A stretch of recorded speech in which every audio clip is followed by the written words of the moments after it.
জামাতে ইসলামী আমার বিরুদ্ধে নির্বাচন করেছে, কিন্তু সংসদে দেখি তারা খুবই ডিসিপ্লিন, তারা পাশের লোকের সাথে কথা বলে না, নিয়ম কানুন মেনে চলে, ভদ্র আচরণ তাদের। রাজনীতির ময়দানে যেখানে প্রতিদিনই উত্তপ্ত, সেখানে হঠাৎ করে এক বক্তব্যকে ঘিরে শুরু হয়েছে নতুন আলোচনা। দেশের রাজনৈতিক অঙ্গনে দীর্ঘ অভিজ্ঞতা সম্পন্ন একজন স্পিকার নিজের বক্তব্যে এমন কিছু কথা বলছেন যা এখন আলোচনার কেন্দ্রে। তিনি বলেন, যারা রাজনীতি করে তাদের জীবনও যেন সুশৃঙ্খল হয়। আর এই জায়গায় তিনি বিশেষভাবে তুলে ধরেন জামাতে ইসলামীর নেতাকর্মীদের আচরণ।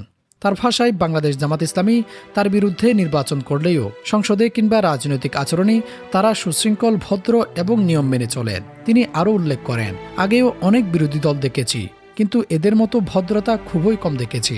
এই মন্তব্যে স্পষ্ট, রাজনীতিতে ভিন্নমত থাকলেও আচরণ এবং শৃঙ্খলার গুরুত্ব কতটা সেটাই তুলে ধরতে চেয়েছেন তিনি।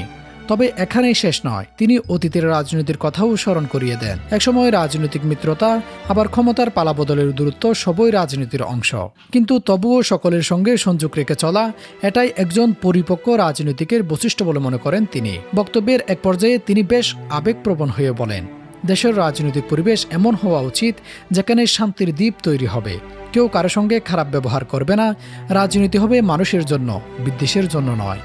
তিনি সতর্ক করে দেন, কোনো নেতার অপকর্ম শুধু তার নিজের মধ্যে ক্ষতি করে না, বরং পুরো দলের উপর দায় এসে পড়ে।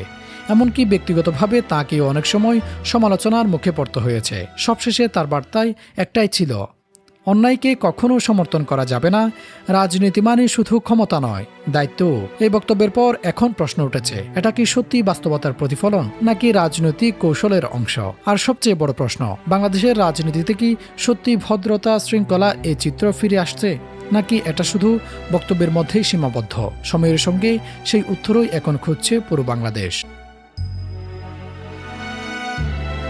Shafiul Alam, True news.